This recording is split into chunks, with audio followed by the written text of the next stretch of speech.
नमस्कार, मैं आचार्य अनुपम जोली।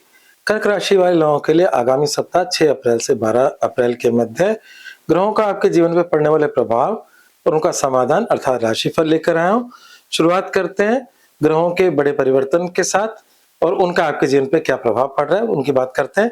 तो चंद्रमा आपके राशि से 5वें से लेकर 7वें मतलब वृश्चिक राशि से लेकर मकर राशि के बीच में उसका संचरण होगा और जो कि आपके लिए पूरा जो हफ्ता है वो चंद्रमा के लिहाज से आपके पक्ष का है, बली है, मौज शौक देने वाला है, धन देने वाला है, स्वास्थ्य देने वाला है।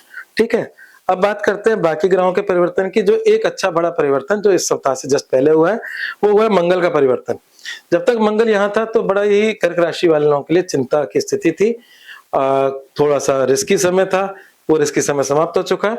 मंगल अष्टम से नवम में प्रवेश कर गए। हालांकि मंगल नवम में प्रवेश करके शनि और सूर्य के कॉम्बिनेशन में आ गए। खासकर शनि के साथ मंगल इतने अच्छे नहीं होते हैं, पर अष्टम से निकलना उनके लिए अच्छा है, जो बहुत ही अच्छा है आपके लिए।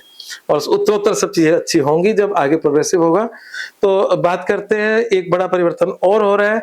बुध जो है अब वो आपके भाग्य भाव में नीच के हो जाएंगे। हालांकि कर्क राशि वाले लोगों के लिए बुध का कोई खास रोल नहीं होता, पर भाग्य में वो नीच के होंगे तो छोटे मोटे अड़चन दे सकते हैं। तो ये एक बड़े परिवर्तन आ रहे हैं। और सप्ताह के वो दिन कौन से जो नकारात्मक है, हकीकत में कोई भी नहीं है। चंद्रमा के हिसाब से कोई नहीं है, क्योंकि मैं चंद्रमा को ही कंसिडर करके वो 2 दिन बताता हूं। तो चंद्रमा के हिसाब से कुछ नहीं है। आपके 5वां घर जो होता है उसका ज्योतिष में पूजनीय का है। गोचर के अंदर पूजने का मतलब सम हर्डल आर देयर, थोड़ी परेशानियां आएगी पर काम हो जाएगा, देरी से हो जाएगा पर हो जाएगा। तो वो दिन सप्ताह की शुरुआत के ही हैं। 6 अप्रैल और 7 अप्रैल इन 2 दिन चंद्रमा आपके पंचम राशि में होंगे। छठी राशि कुंडली में बहुत बुरी मानी जाती है, कुंडली में गोचर भी बुरा माना जाता है, पर सॉरी कुंडली में बैठे ग्रह बुरे माने जाते हैं छठे में, पर गोचर में छठा चंद्रमा स्वास्थ्य कारक, शत्रुओं को कमजोर करता है और आपको बल देता है। तो आपका जो चंद्रमा है आपकी राशि से छठे और 7वें राशि से गुजरेंगे। 7वां घर के अंदर मौज शौक, आपके जीवन साथी का सहयोग, ये सब कुछ प्राप्त कराएगा। तो इसलिए चंद्रमा के लिहाज से ये पूरा हफ्ता अच्छा है। मंगल के लिहाज से तो हफ्ते की शुरुआत में ही पहले ही मंगल परिवर्तित होकर आपको एक खुशखबरी मिली है। हालांकि मंगल शनि की युति अच्छी नहीं होती, वो एक अलग बात है। तो जीवन के बाकी पहलुओं की एक एक करके चर्चा करते हैं। तो सबसे पहले स्वास्थ्य की बात करते हैं। तो अगर हम स्वास्थ्य के लिहाज से अगर बात करें तो कुछ पेट सॉरी आपकी आंखों से संबंधित और गले से संबंधित समस्या आ सकती हैं। आपके जो सूर्य है वो आंखों की रोशनी का कारक है और आपके द्वितीय भाव का कारक है। और इस समय द्वितीय भाव में केतु और सूर्य शनि के साथ बैठा है और कहीं ना कहीं गले और आंखों से संबंधित समस्याएं दे सकता है। दूसरी बात क्या दे सकता है कि जो अभी इनका जो संचरण आपके मतलब 9वें घर से है और जिसमें बुध भी नीच के हो जाएंगे और शनि की दृष्टि आपके 11वें घर पर भी है और 9वें घर में बैठकर, तो जो ये पूरी स्थितियां बन रही हैं थोड़ी बहुत जांघों से लेकर मतलब काफ मसल तक थोड़ी बहुत आपको स्ट्रेन, मतलब शनि और सूर्य की युति है तो शनि नस नाड़ियों का होता है, तो थोड़े बहुत आपकी टांगों में दर्द रह सकती है या इस बुध के नीच होने की वजह से कुछ छोटी मोटी आपको परेशानी जांघों से संबंधित हो सकती है, थाइस से संबंधित। चलिए आगे बढ़ते हैं। तो ये स्वास्थ्य संबंधित छोटी मोटी बातें बताई आपको। करियर, व्यवसाय और नौकरी का अगर मैं कुल मिलाकर बात करूं तो यहां पर आपके 4 ग्रह 9 और 10 घर में है, जिसमें मीन राशि और मेष राशि है। बुध भी आ जाएगा तो 4 के 5 हो जाएंगे। यहाँ पर 9वें घर में जब ग्रहों का जमघट होता है तो आपके जीवन में परिवर्तन हो रहा होता है। आप जो काम कर रहे होते हो उसमें परिवर्तन हो सकता है, स्थान परिवर्तन हो सकता है, नौकरी के अंदर आपका सीट चेंज हो सकता है, का पोर्टफोलियो चेंज हो सकता है, कभी कभी जॉब भी चेंज हो सकता है। तो इस समय स्थान परिवर्तन, जॉब चेंज या आपके नौकरी में प्रोफाइल चेंज, इस तरह का किसी भी प्रकार का चेंज आपके जीवन में अभी घटित हो सकता है। वो चेंज हो सकता है शुरू में बड़ा ही मानसिक चिंताएं दे दे, तनाव दे दे, लगे कि ये क्या हो गया, पर लॉन्ग टर्म में जाकर वो फायदा देगा। शुरू शुरू में आपको मानसिक चिंताएं बढ़ा सकता है।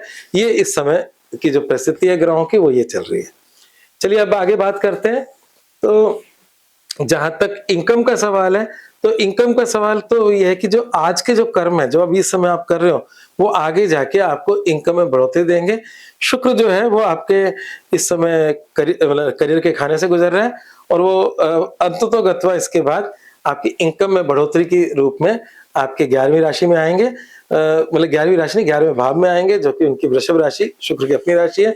तो अभी की मेहनत आपको आगे जाके आर्थिक लाभ भी पहुंचा रही है।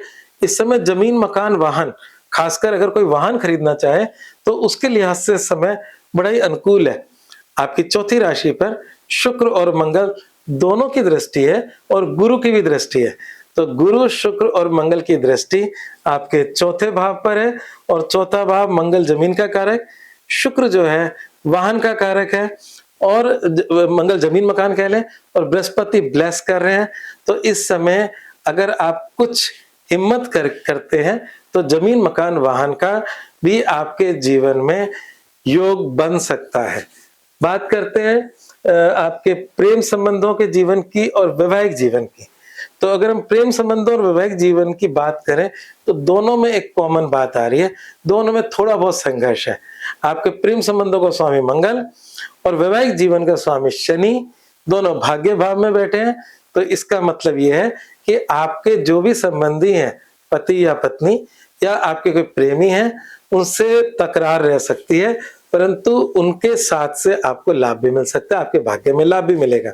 तो मैं ये कहूँगा कि झगड़े ना करें, परंतु आपका मतलब एक दूसरे का साथ आपको लाभ भी दे रहा है। तो झगड़ों के साथ लाभ दे रहा है, तो झगड़ों पे आपका खुद का कंट्रोल है। समझदारी से अगर दोनों पक्ष में से एक भी पक्ष समझदार हो तो इन चीजों पे कंट्रोल किया जा सकता है। हम लोग सिर्फ ग्रहों का आपको परिणाम बता रहे हैं, उसके बाद आप सही एक्ट करें ये आप पर निर्भर करता है, नहीं तो हमारा बताना बेकार है। तो ये इस समय वैवाहिक जीवन और लव अफेयर, ये दोनों अलग अलग चीजें हैं। मैं ये नहीं कह रहा कि वैवाहिक जीवन के साथ लव अफेयर करो, ये तो बिल्कुल एक्सेप्टेबल नहीं है समाज के अंदर। परंतु जो भी जिस भी विधि से मतलब जिनके भी कोई पार्टनर्स हैं, तो उनके साथ उनके सहयोग से आपका भाग्य में वृद्धि भी दिख रही है और थोड़े बहुत तकरार भी दिख रही है। अब आ जाते हैं समाधान वाले एरिया पे। तो मैंने आपके लिए जो इस पर महासमाधान सोच रखा है वो है भैरव जी की उपासना। अब भैरव जी की उपासना बड़ी चमत्कारिक होती है, और उसमें भी दीपदान बहुत चमत्कारिक होता है। भैरव देवता उग्र देवता है।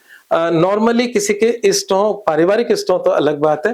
नॉर्मली लोग घर में उनको स्थापित करते डरते हैं, और डरना भी चाहिए, क्योंकि हमारे से हमारी गलतियां अगर होती हैं तो उसका दुष्परिणाम भी मिल सकता है।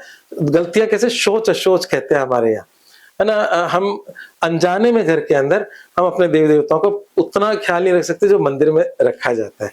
तो इसलिए किसी भैरव मंदिर में जाएं, वहां तिल के तेल का चौमुखी दीपक जला कर आए, और साथ में हो सके तो कचौरी, दाल की कचौरी और इमरती, और हो सकता है लौंग भी, इमरती, लौंग और कचौरी, ये सब आप उनको चढ़ाकर आए। निश्चित रूप से आपकी इस समय जो बाधाएं बन रही हैं वो समाप्त हो जाएंगी। आपके भाग्य भाव में सूर्य, शनि और मंगल बैठे हैं। यहाँ पर तीनों, सूर्य क्रूर है और 2 पापी ग्रह हैं। हालांकि की प्लेनेट है, मंगल आपका की प्लेनेट है, सूर्य भी आपका अच्छा ग्रह है, सब अच्छा है, परंतु इन 3 मतलब 2 पापी और 1 क्रूर ग्रह के वजह से अगर आपकी लाइफ में परिवर्तन में बड़ी संघर्ष की स्थिति बनी हुई है, उसमें भी मतलब ये लाभ करेंगे भैरव दीपदान। तो ये कार्य करें, और जो भी आपके ब्लॉकेजेस हैं वो समाप्त होंगे। अष्टम राहु की वजह से भी अगर आपके जीवन में कुछ लॉस हो रहा है तो उसमें भी आपको लाभ मिलेगा। ये उपाय अतिशीघ्र करें, आपको फायदा होगा। और अगर आप कोई दिन चाहते हो कब करें, तो संडे का दिन अच्छा रहता है, बाकी बुधवार को भी कर सकते हैं। अब मूल मंत्र क्या है, मैंने मूल मंत्र में एक ही लाइन लिखी है, उसके बारे में शायद मैं शुरू में चर्चा कर चुका हूँ, वो तो दोबारा बताने की जरूरत नहीं है, पर क्या लिखा है वो बताया। तो परिवर्तन के लिए तैयार रहें। तो परिवर्तन आपके जीवन में हो रहा है, और जब हम तैयार नहीं होते तो फिर हम खिन्न और डिस्टर्ब हो जाते हैं। तो इसलिए आपको मेंटली प्रिपेयर किया है कि आपके जीवन में कुछ बड़े परिवर्तन आ रहे हैं। धन्यवाद। आप मेरे चैनल को जरूर सब्सक्राइब करिएगा।